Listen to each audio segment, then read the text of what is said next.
As some of you may know, alongside the podcast, I also run the How Does She Do It online membership community. And I have to say, it's become one of the things that I am most proud of in my career. It's a small, intimate, subscription-based community for women in business. And at its heart, it's about one thing: making sure that you never have to feel alone in running your business. Because if there's one thing I hear more than anything else, it's that running your own business can be incredibly isolating. The self-doubt, uncertainty, the days when you're not sure if you're doing the right thing, I've been there, and I know that so many of you have too. This membership offers a genuine support network, real women, real conversations, and real help when you need it. There's online networking, monthly guest expert masterclasses, business tools, accountability, support including online co-working, a brilliant WhatsApp community, and an incredible directory too. All in one place, all designed to help you not just survive in business, but truly thrive. This community is growing all of the time, and the energy within it honestly blows my mind on a regular basis. I'm watching women grow in confidence, push through their comfort zones, and build connections that genuinely change the way they feel about their businesses and themselves. If any of this resonates with you, and if you've been listening to this podcast thinking I could really do with a community like that, then I would absolutely love for you to come and find out more. You can find all the details in the show notes, and if you'd like to have a chat with me before you take the plunge, please reach out. I would love to hear from you. Warmly welcoming you to How Does She Do It, the podcast, with me, your host, Jo Ferroni. Join me on my journey as I explore finding a gentle balance in both business and life, because being kind to ourselves is our superpower. In today's episode, I sit down with James O'Keefe, an award-winning leadership and performance coach, certified breathwork practitioner, and former professional MMA fighter. What makes James's story so compelling is where it begins. He speaks openly and unflinchingly about growing up in circumstances that led him down a very dark path: violence, drug dealing, and a complete absence of healthy male role models. It's this lived experience, hard-won and hard-earned, that gives his message its extraordinary weight. Because when James talks about accountability, resilience, and inner freedom, he's not speaking from a textbook. We explore one of his most powerful ideas, that we imprison ourselves with stories we formed as children, stories that were never even truly ours to begin with, and that the path to freedom starts not with fixing what's around us, but by going inward first. This conversation stayed with me long after we stopped recording, and I think it will do exactly the same for you. Enjoy the show. This week's episode is sponsored by Move Well for Life, the new book by Wendy Welpton, who I interviewed here on the podcast back on episode 77. If you think movement only counts when it looks like formal exercise, Wendy's here to change your mind. In Move Well for Life, she shows how the small movements woven through your everyday life, like reaching overhead, choosing the stairs, or simply changing position, can become powerful tools for building confidence and long-term well-being. Drawing on her own recovery from chronic pain, Wendy offers a genuinely practical approach to rebuilding the movement that modern life has slowly stripped away. It's not about complicated routines. It's about learning to trust your body and recognizing that every movement counts. And here's the brilliant bit. Throughout June, you can grab the Kindle version of Move Well for Life for just 99p on Amazon. Head on over, search for Move Well for Life, and grab your copy today. You'll also find a link in the show notes. James, welcome to the podcast. Thank you so much for your time this afternoon. I am really looking forward to our conversation. And how are you doing?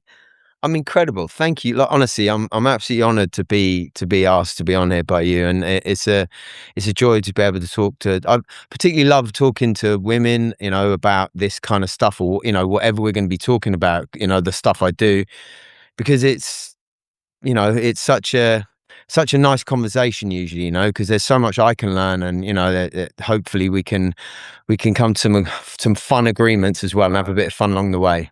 I really hope so. Absolutely. Well, I've got to start, and this wasn't how I was going to start, but it came into my mind earlier.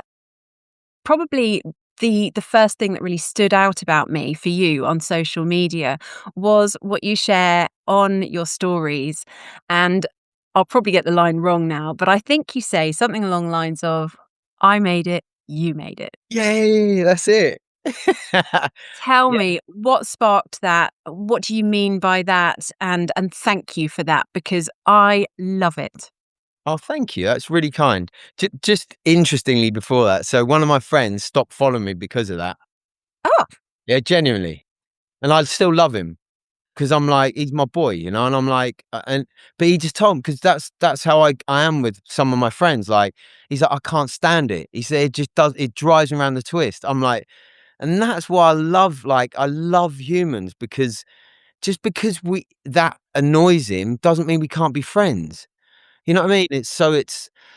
Yeah, I just wanted to drop that in just to show the difference, you know, the stark difference. And that's what I love that. I love being challenged. I want to be challenged. I want someone to say, God, you annoy me, or God, and then go, okay, why? Let's talk about it. Because I love that. But why I said I one morning I was just walking in the park as I always am, and I felt this overwhelming amount of gratitude. And I know it sounds woo woo and cheesy and whatever, but I shouldn't be here, like, genuinely for many different reasons, and for, like, 3 or 4 times in my life, I should not be here, and I genuinely feel the gratitude. As soon as I wake up, I'm like, "Oh, I'm here, I did it." And I was walking in the park, and I just thought, "Oh, I made it, you made it," and it just came out, and then I just now every day, that's how I start my day, because I lie in bed and I have little you'll find out a little bit more. I have all little routines and little things that I put into each part of my life on a daily basis over and over. And one of them is to lie in bed in the morning just for 5 minutes, either before, because usually I wake up, if I set the alarm for like 5:15, I'll wake up at 5.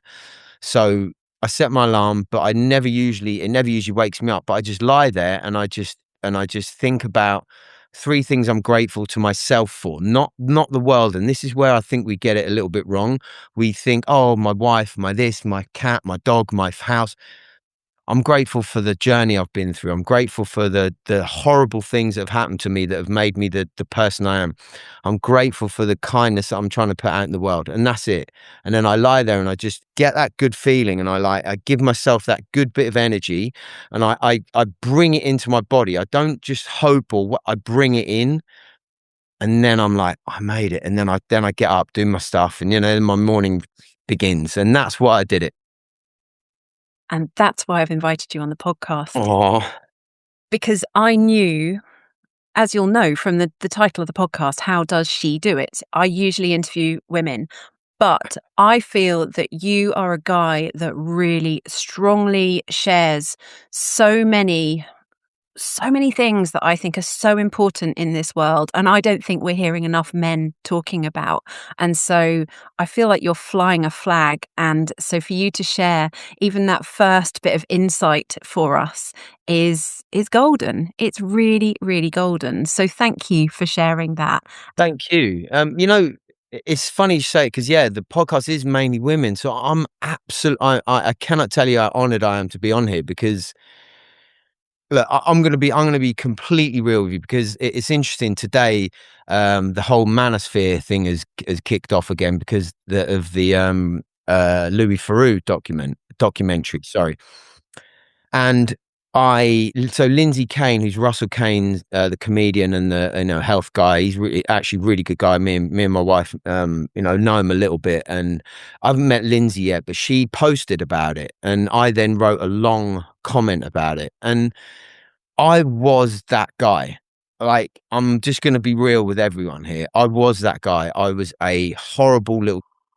I treated women terribly. I was violent. And I was a drug dealer. I was a wounded little boy. I was brought up by a single mum. My dad died when I was 16. He drank himself to death. My brother was a football hooligan. I then became a football hooligan. So my role models were alcoholics, fighters, womanizer. My dad was a womanizer. My brother was. So that was my level. And I was a scared, poor little boy. We didn't have any money. It was like, how can I protect myself? and it was to fight, and it was to try and make money. And in that was to sleep with as many women as I could, was to slip about as much as I could, to steal stuff, to lie, to get to where I needed to be to provide safety for myself. And this is what the difficult thing is with these young men. They're not enough role models like me who and let me take a step back. I don't mean that egotistically. I mean, Right. have been there in the darkest of times, and also who aren't all like, oh, like woo woo and all of this, because young men don't respect that. Young men, and I did, only respect men that could kick you out of them. And they were the only men that I respected when I was young. So we need more men like that. But the tricky thing is with men like that, they're often still not addressed a lot of the wounds themselves. So then they can be slightly too aggressive and too, the other way, to then give that young boy the lesson that he really needs. And that's the tricky thing. And I'm not saying I'm that person, because I've still got wounds, and I've still got things that I'm working on every single day. But I want every single person outside of me, and this starts with me, it started inside, and this is where I changed and shifted everything. I want every human being to be safe around me, to feel safe around me. And that includes gay, straight, trans. I don't care whether you call yourself a fish, a cat, a dog. I don't care. If you want me to call you that, I will call you that. But if you want to argue about what the two, man and female, I'll argue about it. But if you want me to call you he, she, whatever, I will, because I don't care enough about it. I don't need to have my ego to say, well, you're this. And I'll call you what you want. It's the same as a name. I don't care. So that's what I want, and that's what I'm trying to put out. The message I'm trying to put out, with love and kindness, but also with some boundaries and some like, I'm not also just a woo woo kind of to be walked over person. I've still got an edge to me. I'm a former professional MMA fighter. I'm from the wrong side of the tracks. Come at me the wrong way and things will still go in a bad way. But that person is so far down the road that he used to be. He used to be bubbling on the surface. Now it's like, it's 1,000 miles away, but it's there if I need it. And that's that thing of being a savage inside, but not if my wife says something to me that triggers a memory from when I was 12 years old. That's what I'm trying to be now. Gosh, where to start with? I know I went in a bit there. So. Don't apologize. I think it's fascinating, and I completely agree with what you're saying about how young boys, they're not going to go from where they're at to a kind of woo yogi kind of situation. They need that in between. They need that relatability as well, for someone like yourself who was there for a reason. You've explained what you were surrounded by. It makes complete and utter sense, even though it's really sad that was what you went through. But I just feel that you have such depth and such knowledge, such empathy, and bring so much to, I believe, young people. But I know that you work with, older guys as well, because no one's had this training, I don't think, particularly males. Yeah, and neither women either. And this is this is a little bit of the thing that no one's talking about as well. And this is where this gets a little bit testy, because what's happening is I was brought up by a single mum who had no idea how to bring a boys up. It takes different bringing up of to boys than girls. It just does. You cannot treat them the same. You cannot let boys get away with the same things. You cannot. Mums have to take accountability as well. And I'm a big proponent of, I love, as I said, I had a really tricky relationship with my mum. She kicked me out when I was 15 and a half. So I hated her for a long time, and I hated my sister. And that then in turn made me hate women. So, because I then conflated this thing of like, well, they're like that, and then all women are idiots, they're all. It wasn't until I met my wife, who wasn't obviously my wife then, but I met her, and this is what usually happens with us Wallies, us men. We find a woman who changes our mind. The issue is, sometimes we're not ready for that, and we then mess it up more. So we're then still fighting it. We're still fighting the wounds of our mum but getting back to the mums are doing the best they can, just like dads. but there's no, and dads don't know how to bring up boys either. That's the issue. And they're usually too busy, too out, too this, too that, and still got the wounds of themselves. Mums then, trying to bring these boys, particularly single mums, but what they do sometimes is treat the child like the man of the house or their crutch. And that can then turn and overshare. And this is a real big thing I see a lot with older men now. They become oversharers. And because the mum has lent on them and overshared, and now the boy overshares back to the mum. So and then overshares, then gets a girlfriend and then overshares stuff about the girlfriend to the mum. And then there's this weird relationship, and it's this weird toxic, so we talk about toxic masculinity, but there's some toxicity in there with the mum and the son as well. And then the mum and the wife or the daughter, the girlfriend of the son. So there's a lot of weirdness going on here. And I'm not knocking women, just like I'm not knocking men, but we all have to take accountability for how we bring up and how we're parenting and how we are influencing our children. And not just our children, but younger children. So if I'm acting like a wally on a night out with a load of young lads, that's what they're going to take as their benchmark. Yeah. So what I try and do is try and be an adult, not get, excuse my French, now I hardly ever drink. I don't do drugs anymore. I don't play up. I don't leer at women. I don't, be all geezery and all of that. I'm still a blokey bloke, but I try and manage my emotions to then put a good message out to the world. And that is on an everyday basis, particularly around young people.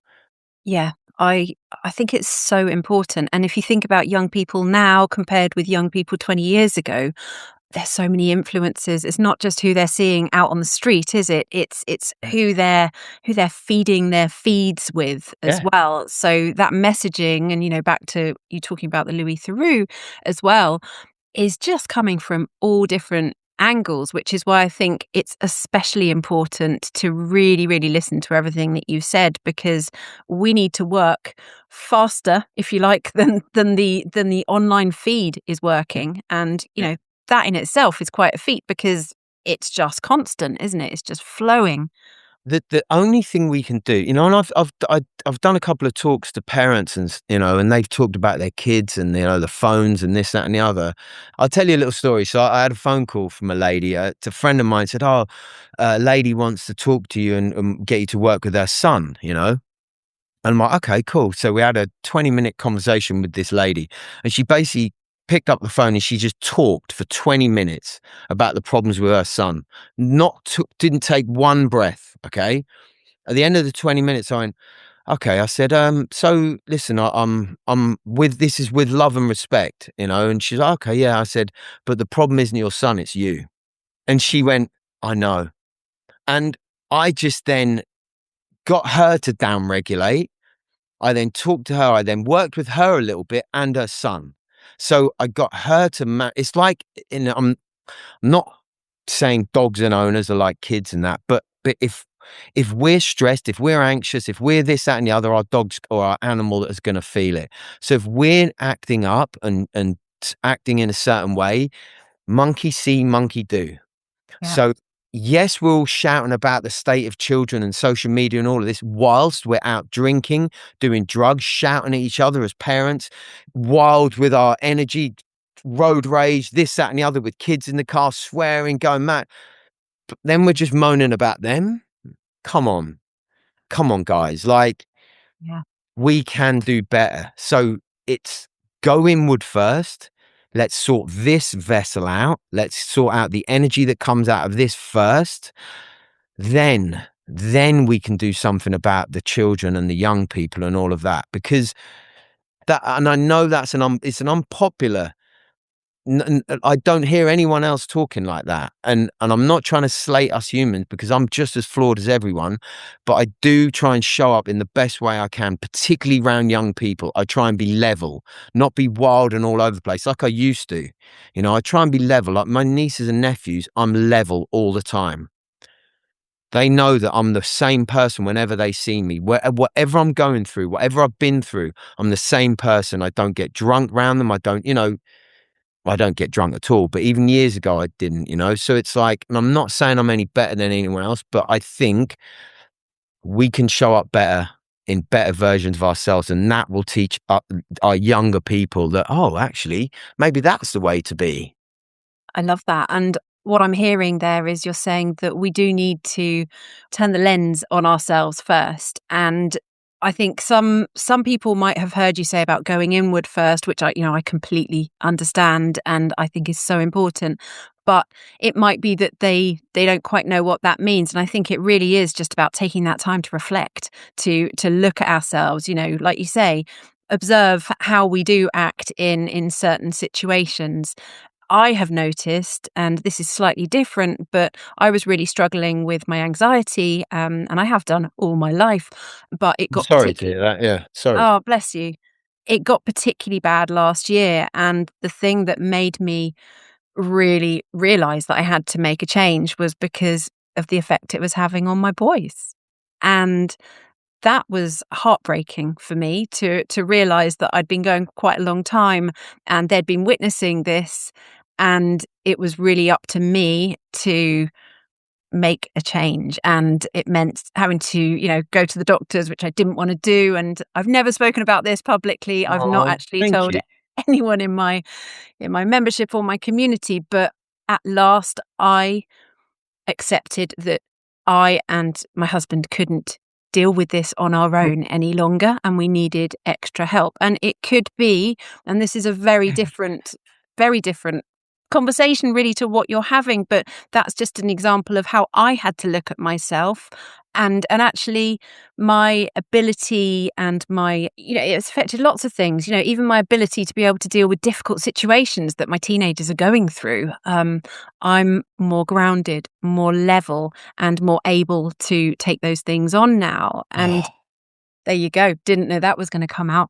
thank you. Honestly, that is, thank you that you feel safe enough to be able to talk about that, because it's a big thing. So I really appreciate it. And I know people listening will be incredibly inspired to hear that, because the more vulnerability we show, then everyone else feels safer. Yeah. And that is the key. That's what I'm trying to do. And going back to your point, it's so beautiful that you thought about that. Sometimes as humans, we're so fixated on the outward that we forget that it is all in. If we can just turn the lens and ask ourselves the question, how am I showing up? How is my energy making the outer environment feel? So I'll tell you an example of that. I used to be very difficult to be around, and some people probably might think I still am, because but in a different way now, because I'm not the blokey bloke, so I don't get invited out by blokes anymore. Like, there's only, a few guys now who in the same kind of stuff that I'm friends with now, that we go and do stuff. I don't go to the pub and, but we have conversations about stuff and life and, inner stuff, and we talk things through, and we hold each other accountable. And a lot of us humans, we don't like to be held accountable because it hurts and it scares us. And that's the thing. Sometimes we think by looking inward, there's darkness and we're scared of the dark. But we must remember that we are the light. So if we remember that we can brighten our inside by just clearing. And so I've got this thing I always talk about, and the way I see humans is that we've dampened the light that is here. Whatever that is, the Iron Man thing, whatever we think it is, we've just clouded it. We've clouded it by generational, societal, religious, culture, parents, aunties, uncles, trauma, then school, job, drugs, drink, porn, violence, hate, all of these things. All of that is it's clouded the voice or the light that is our knowing. So my thing is to clear the clouds, and the first way to do that is to learn how to breathe properly, because then what it does is take your nervous system, so your anxiety, you go from there to there. So I always liken it to when a boat overturns and you're thrashing around underwater and you're trying to think, well, you just go, oh, there'll be an air pocket. So you go to the air pocket, And then you just give yourself a minute to go, how am I going to get out of here? That is what I always go to with my mindset of like, if I can just manage my breath for 30 seconds, if I can learn how to breathe into my rib cage and get myself out of fight or flight, I'm going to be able to respond better, like you are with your sons. And that's all it is. If we can just look at ourselves and go around like that constantly, this is what I do with my clients, is to get us to do all of the work internally and not worry about anyone else. My wife, my son, my daughter, my cat, my dog, my work colleague. It's none of them. Yeah. Keep the blinkers on. Keep the blinkers in. Yeah. Go in, work on the stuff that we can change, which is us. I can't change if you're my partner, my boss, I can't change you. Well, I can actually. Hold on, I can change you by changing me. So so when I work with men, I do a sneaky ego one. Don't tell them, by the way, if they're listening. Don't tell anyone. I We won't tell anyone. I get the men to say, what you want to do is treat people, particularly your wife, treat her really nice, and then you get more. They're like, oh, hold on. What you mean? And I'm like, treat your wife with respect, make her feel safe, see what happens. It's so simple, but it's so tricky to do when there's a lot of wounds and a lot of back and forths and a lot of water under the bridge and egos and, hurt and upset and, all of this stuff, all this noise again. But just listen to the light, go in and listen to the voice that knows what we should, I don't like using the word should, what we should really be doing. And you'll never go far wrong. But you have to clear the clouds, and that is through breath work, through showing up for yourself, through all of the systems that I've worked through and then created on my retreats and then into a system. And then that's what I personally do, and that's what I use. So and it helps me. But you don't have to use mine. Just show up for yourself, and you'll do pretty well. What I really love is that you say these are simple to do. And yes, some of them are going to delve a bit deeper and maybe feel a little bit more uncomfortable. But at the end of the day, even if you just take breath work, it's easy to do. It's also easy not to do. And so I guess it's about making that choice, isn't it? And I think that what you must bring these men when you're on retreat with them, when you take them on retreat, you're giving them so many tools that they can then go away and exercise to, find what works for them. Would that be right? It would be perfectly put. I mean, I couldn't have put it any better myself. So thank you.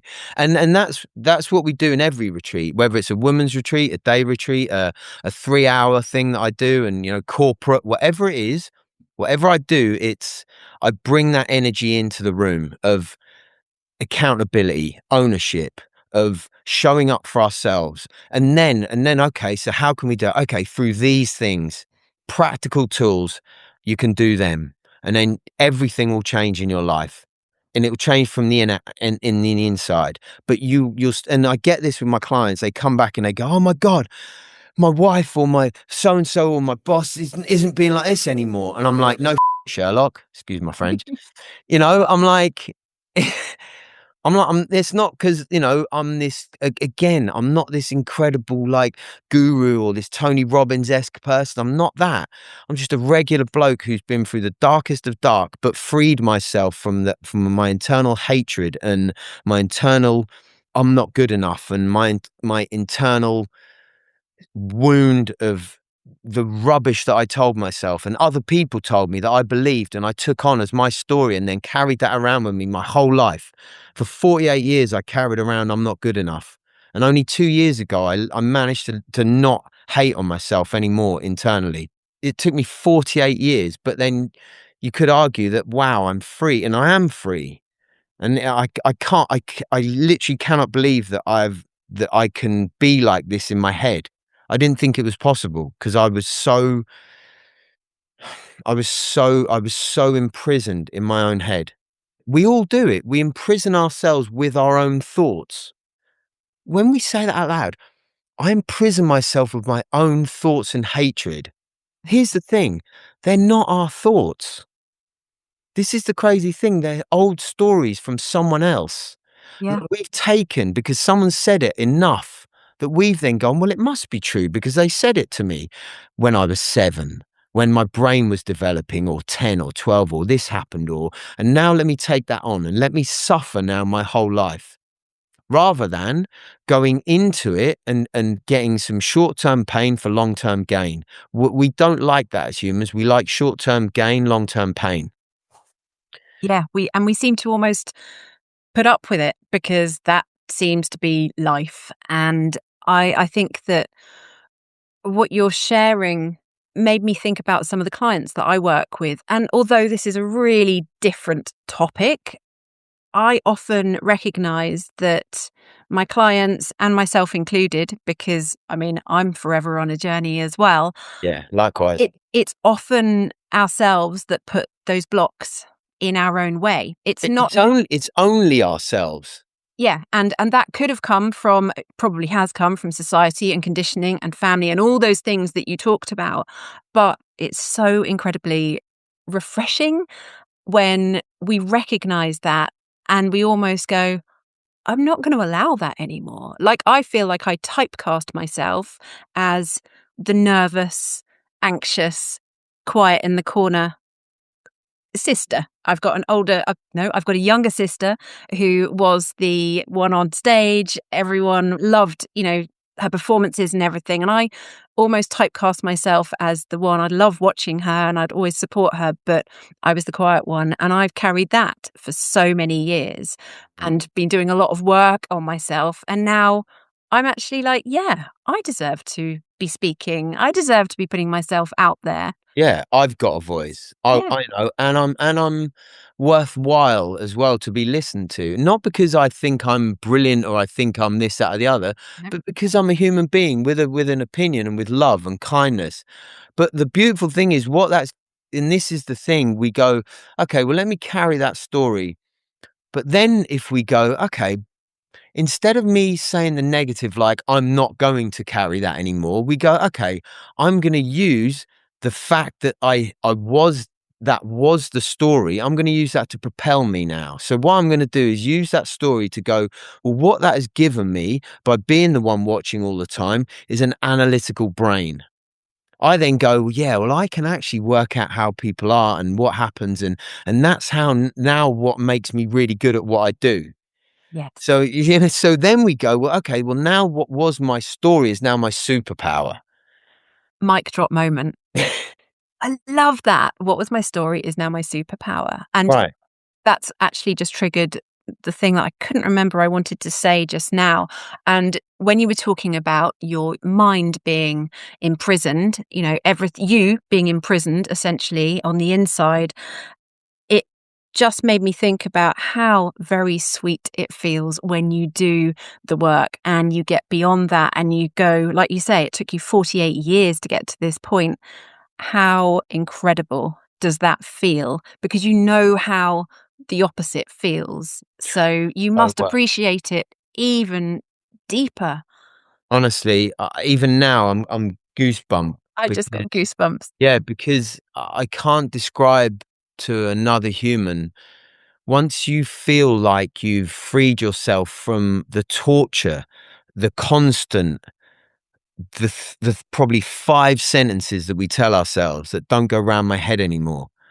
Yeah. And not because I'm like this uber successful person. I'm still on my journey, my mission, and I'm nowhere near where I could, or should be, whatever rubbish we want to say that.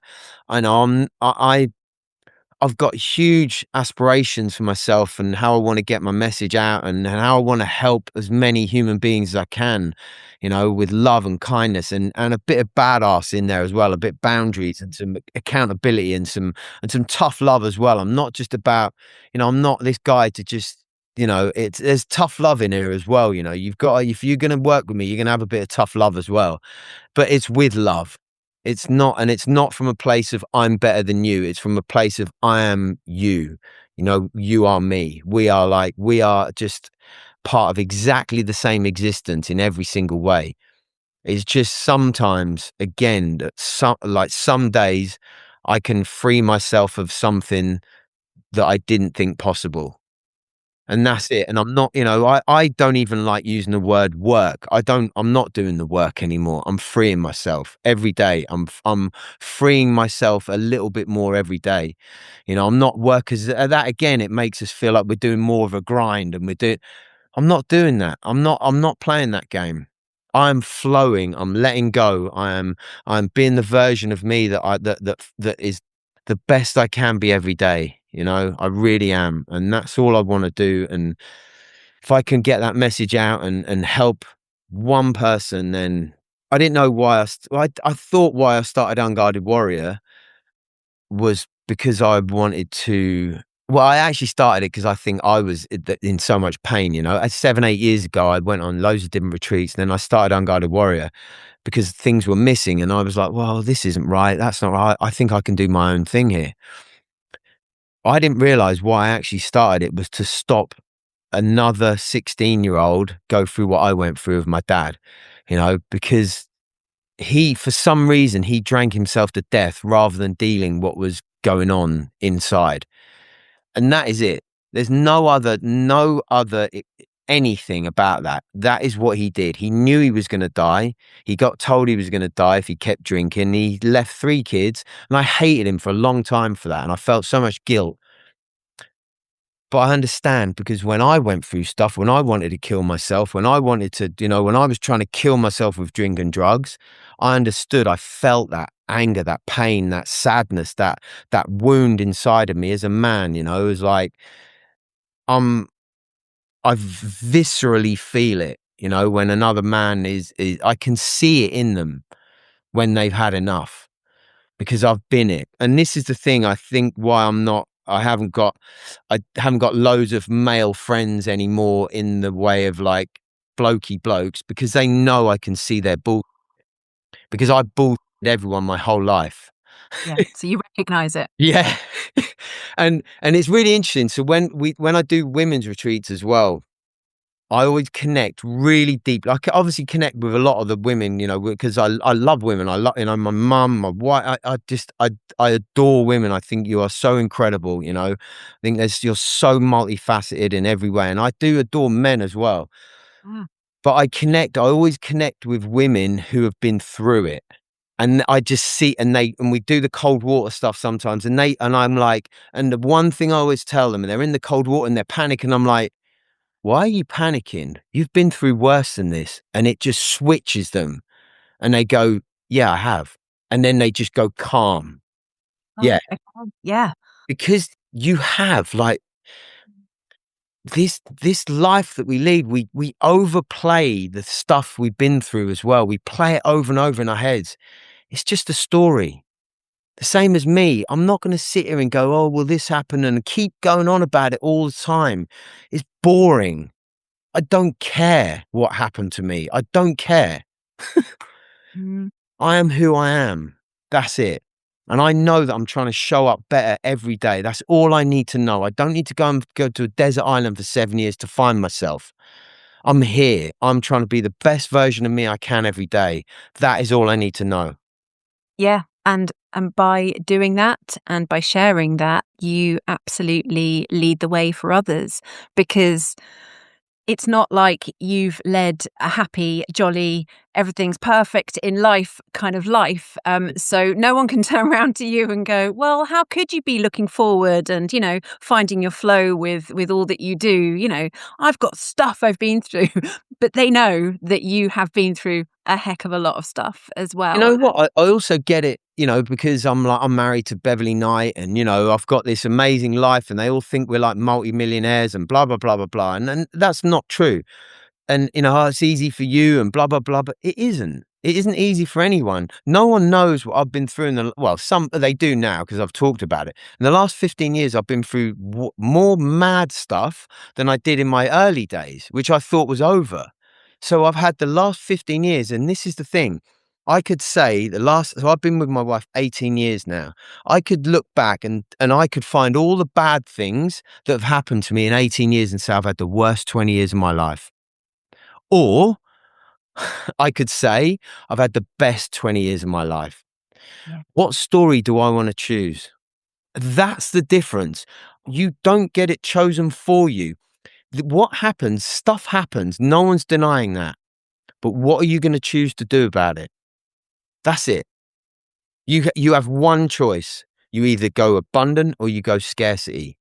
That's my work, is to make us realize that we come out of scarcity into abundance. And that's my life story.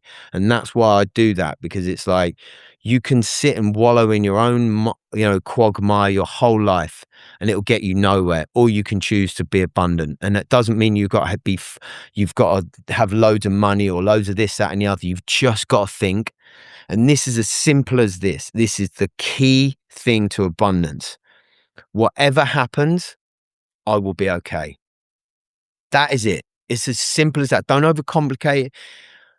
If I walk around this corner and the car comes around, or a lion comes around, whatever happens, I'm going to manage myself accordingly. But what we do is we worry and we stress and anxiety and thinking about this. And that comes from a socially upbringing. And then we get all of these stories and things. And it might happen. Put your coat on before you go outside. Don't go out without your shoes on. And Yes. Stop it. Let's break that pattern. Let your kids go outside without their coat on. They're not going to get a cold. Let them jump in cold water under supervision. Let them bloody run around with shoes off. Let them eat dirt. Let them fall out of a tree. Obviously not, but let's not pamper so much, and let's not do it with ourselves either. And I'm not saying just, be flippant and, all of that, but let's remember that scars make stories, Stop it with all these mic drops. I love that.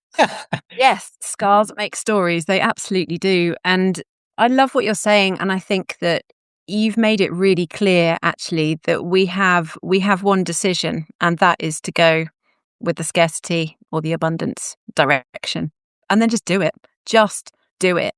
You talked about it, it will be all right. And that's something that Susan Jeffers, who wrote Feel the Fear and Do It Anyway, she has this tiny phrase as well, which is very similar, which is, whatever happens, I'll handle it. Yeah. And that's the thing. And we're not saying that it will be okay. You don't know that, but I will be okay. I don't know what the situation will bring, but whatever happens, I will. And so I've got this mantra, and this is from a control freak, by the way. I used to be a massive control freak, and I still have those tendencies. So I work on that every single day in my life, particularly with my wife and around the house and all of those things. I manage that the best I can. But I cannot control what goes on around me. All I can do is manage my emotions and responses to what goes on. That's it. And that is it. I cannot do anything more than that. And when I can learn to breathe properly, when I can look inward, so I've got my 7 kind of step system, and it's just effing breathe. Number 1. So we go into nervous system, boom, straight away. Number 2, take ownership. What's my part in this? If there's a 2-way thing, what is my part? Not what's my fault, whose fault? It's what's my part in this? Is it 1%? Is it 100%? Is it? So that's that. Number 3, leave my ego at the door. So when I was a fighter, we used to have a sign, and that was the thing. No one listened to it, of course. We used to go in there and try and kill each other, but but it looked cool, So that I've taken that now. So leave your ego at the door. Ask myself, is this really true? Is this the situation now, or is it, something else? And then number 4, be present. So for those 4, right, if we're having a confrontation, so say you're having a situation with your husband or your wife or whatever, right, and they say something and they go, and we feel ourselves being triggered by an emotion, a story of the past, because that's all it is. If we can do those first 4 things in a split second, so just breathe, and we go, okay, shut the mouth. 2-fold attack with the shutting the mouth. 1, we don't say anything stupid. And 2, we breathe in through our nose, which puts us immediately in our parasympathetic nervous system. So we go, gives us a couple of seconds to think as well, to let it go past the monkey mind, and into the sensible mind. So we then go, take ownership. Oh, okay, how's my energy? How's my mood? Have I said something out of order here? What's gone on here? Is this a past thing? Okay, then I go, leave my ego at the door. I love this person. Like, why do I want to get the better here? Like, this person is the father of my children, or the mother of my children, the person I love more than. Why am I doing this? I don't need to. Then we go 4, be present. Think about the situation now, not the past or the future. Go here now. Yeah. Go in and go, let me deal with this now. You do them first 4 things and you will rid your life of most of the grief you're going through. And then when you add in the next 3, eat natural, eat single source ingredients, do good. So you do good, you talk good to yourself and you talk good to others, and then get outside. Yes. And that's it. You live like that, you'll be fine. Wow. And they're all free, them things. Exactly. And I'm trying to work out how quickly you could actually run through that list. If you are really sort of up there, it really doesn't need to take a long time either, does it? It's a instant. millisecond. It's Yeah. if you, but what it is training. It's practice. You've been operating on an old system for 40, 50, 60 years. You think you're just going to change it in one day or like one coaching session and go, oh yeah, man, I'm fixed. There's a good chance that the realization will happen in one go and the nervous system will take a couple of clicks down, but you have to practice. You have, and I still get it wrong sometimes because I'm a moronic man. All right. So I still get it wrong sometimes. I still say stupid things to my wife or a friend, or I'm fallible just like everyone else. But I now can most of the time manage it, and I can now fix it straight away. My ego doesn't hold on. I just go, oh my God, I'm so sorry. That was just, I even ring my friends back now and business partners and stuff like that. And I said, do you know what? I did it the other day, yesterday. I rang my business partner back, mate, I'm so sorry. You said something and I reacted poorly. And he was like, yeah, you don't have to do it. I'm like, yes, I do. I'm not mentally insane now. I can't even do it. And I'm telling you how bad it's got. I can't even lie in even white lies now. Homeless person. Oh, mate, have you got any money? Nah, sorry, mate. And I remember I had a £10 note in my bag. I was like, I walked off and I was like, oh, lying. I had to go back and give it to him. Oh, bless you. It's insanity. Now everyone's going to know now. They'll just come up to me and say anything. I'm like, yeah, it's okay. Anyway. I think what you've shared with us today, what you're teaching us today, is so invaluable, but it is also the way that you shared it. And you're not here going, just do it like I do it and you'll be fine. You are totally. Please don't do it like I did it. We're not advising you all do everything that James has ever done. Probably Never. not. But you are openly and authentically sharing with us that this is a practice. And we're probably never going to be there, wherever there is, but all we can do is to keep that practice going, keep catching ourselves when we notice that maybe things could have been done a little bit better. How could I do that better next time? Even if you're not going to call up your business partner and say, that wasn't great, I'm really sorry.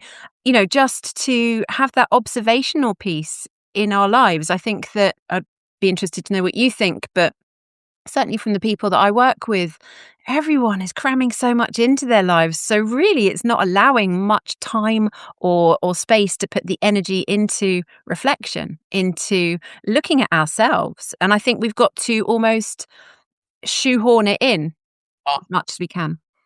I think it's an easy excuse. Yeah. I think it's an easy excuse. I think it's the easy version. It's the easy opt out. Because I believe it's an every single second of the day activity. If I'm in a work meeting, I can either show up abundantly or from scarcity. If I come in the front door, I can either show up abundantly or scarce. Yeah. If I'm driving in my car, I can either I can either be thinking good thoughts or I can be thinking horrible thoughts, so I can breathe in my car. If I'm driving, if I'm a van driver, I can do breath work in my car, nice nasal breathing. I can let people go if they bib me. I can think, okay, let me go. Just effing breathe, take ownership. Okay. Oh, was my part? Was I driving a little bit too fast? Was I doing this? What was my part in that? Again, the 4 steps, just boom, leave my ego at the door. Who cares? Go on, go in front of me. I don't care. Bib at me. So what? Crack on. Like, you know what I mean? So I do. we can do it everywhere. It doesn't have to be, as I said, this whole change. It swaps. We can swap this behavior for that behavior. We can swap this energy for that energy. We can swap this food choice for that food choice. We could swap the morning drink of this to that. We can swap, instead of sitting at the table drinking our coffee, we can go and stand in the garden with our feet on the grass. It's a swap. That is what I try and put out, and it's free content, and with as much as I can. And then we do the retreats, and then I got my coaching, and then we do day retreats, and so I do corporates and festivals to try and get the word out there that there are men that aren't perfect, because I'm not in any way. I'm showing up the best I can each day, and I reflect on the person I am each day, and at the end of the day, I ask myself, how have you been today?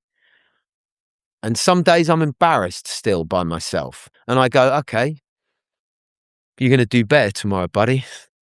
Yeah. I love you. You're going to do better tomorrow. You're going to show up better. And I wake up in the morning and I show up better. That's just beautiful. It's absolutely gorgeous to hear.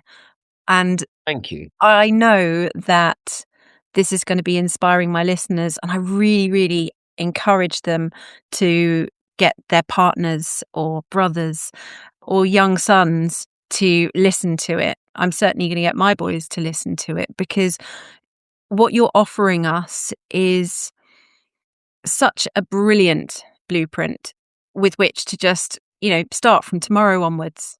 Let's see. I hope people will write them down. We'll pop those 7 in the show notes, and I hope people will go and copy and paste them and then print them and put them in the kitchen. So make them what they want that to be. Yeah, they can be tweaked. Yeah, definitely. How does it work for me? Okay, but it's always going inward, always first, and that's the thing. If we can, because it's very easy as well, we've become very blame culture, victim culture, now in society more than ever. And I think now, as soon as something happens to us, let's go in. Don't go out. That's my goal of, if I can share anything, go in, not out. Before we come to a close, James, would you be able to tell us a little bit about the retreats? A, because I want to promote what you do, because you do brilliant work, but B, because I didn't realise that you did women as well. Yeah. So I've done quite a few like half-day women's retreats back in the day. We did some at Soho House, the Farmhouse, and the Ned Club, and so we've done a few, and then we did about a few weeks ago. We had 25 women. So me and my brother Chris Wimhurst, who's on Instagram called Bear Wolf, who's incredible, and a lady called Maywen, who's Cooler Spirit Wellness, I think. It's tricky names for me to remember because I'm old. and we did a women's retreat. We had 25 women, and it was incredible. And I'm so grateful because I've got allies in women. And again, I go back to when I was young. I didn't have any women friends because I was just a predator, and I was always trying to just sleep with women all the time. So I didn't have any female friends. Yeah. Now I've got loads of female friends, and I'm like, and I only realized it. I went away for my birthday, and we had 30 friends come, and so many of them were women, like incredible, powerful business women. And then I was like, no way. I've got at 50, I was like, no way. I've got these incredible ally women in my life that just want to help and spread the love, and women like you as well who want to spread this message. Honestly, I'm so grateful. I'm so grateful for incredible women like you doing this kind of thing and having me on to talk and also to show women that there are men that are protectors of you as well. I will never and this is something I would never let a woman be mistreated if around me ever in any way. So you are safe around me, all women, because I will never ever let a woman be mistreated in any way, talk down to anything around me. I think there's also I want to make sure that I try and be the man I never was, when I was young, and I want to continue to make up for the person that I was. I kind of went off a bit there. So retreats, we'll have another women's retreat, I think in June. So keep an eye out on my Instagram. But the retreats and the coaching, the one-on-one coaching, online coaching is that system that I talked about. As I said, I love doing corporates and being in front of, particularly business people, because I've done so many business retreats and things like that. And, none of them talk about business, because the business isn't the thing that's getting in the way. It's us. So I try and clear that, and then give us some clear kind of tangible things we can do, and then we can clear all the blocks that we're making up that are in our heads. And then there's no stopping us. Right. And then, yeah, so it's women's retreats, men's retreats, mixed retreats, which are brilliant, powerful. Husband and wives come in now, and it's incredible to see husbands and wives connecting and seeing this. And I really want to get into working with children more. The tricky thing is, the reason why there's not a lot of children stuff is because there's no money in it. So a lot of people struggle. You can see that the most people who work with children are struggling themselves, and it's a very difficult situation. So I'd love to be able to work with more children, and I'm gonna make that happen. So that's something that will be in the future. I hope you come up with a brainwave about how to overcome that, because like you say, there isn't a lot of money in it, but my God, it is the most important area. And Love to go into schools. I'm trying to get somehow to go into schools and talk about this, because I'd love to do a tour about schools and just to get them, because I'd mix it up, do some of the MMA stuff, talk about that, talk about some of the crazy stuff, because when I had my gym, we used to get youth offenders in. We used to do talks and that, and they'd see me like a skinny white geezer, because it was in Tottenham, and they'd be like, "Yeah, like, who are you?" And then we'd show them one of my fights, and you'd see, I'd turn around, and they'd be like this. And then afterwards, yeah, yes, sir, yes, and it was total change, and not because I'm this tough guy, because I'm not, I'm not like this big tough geezer. I think I'm hard or whatever, but it's a different energy, and kids need to respect someone, and I don't demand to be respected, because I don't believe I'm this person who needs to be respected. We have to earn that, but it gives them a level of like, hold on, this guy could do something serious to me, and that just makes them think twice. And it's an energy thing. And then with how I am, with good boundaries and getting them to say please and thank you, and like they can't, even my nieces and nephews, and like they can't play up around me. They know that. But I'm equally the most stupid, fun, crazy, like uncle, saying silly things and talking to animals and like, you know what I mean? So we have a right laugh, but they know that there's boundaries there as well. So important. Oh, I feel like I've learnt so much from you today, and I've loved it. I feel like I've been on the edge of my seat the whole time. It's like, what's he going to share next? And I just so appreciate your time. I would love for you to share where we can find you online, and also afterwards, if you let me have your other two, the people that you did that joint retreat with, if you give me their tags as well, I can pop those in the show notes as well. So where can we find you? So yeah, I'm James O'Keefe NRG on Instagram, and then Unguarded Warrior on Instagram as well. And then I'm just about to get a website built for me personally, for my talks and my, and that's really where I want to be. I want to be out doing more talks. So, look, shameless plug. If you want a talk about, and not motivation, but to It's more strategy, about strategy to move forward in life with, for your business or your school or your work or whatever, anything. I'm up for it. I want to put good love and good kindness and abundance out there. That's all. So if that's what you want in life, hit me up. Awesome. Thank you so much. Thank you. I'm going to let you get back to the rest of your day now. But I've loved it. I know that my listeners are going to love this really different episode today. And thank you again for coming. Thank you. Honestly, I can't describe how grateful I am, and I love that you've been an amazing host and great back and forth as well, and for giving me the space and the time to kind of waffle on about all this stuff.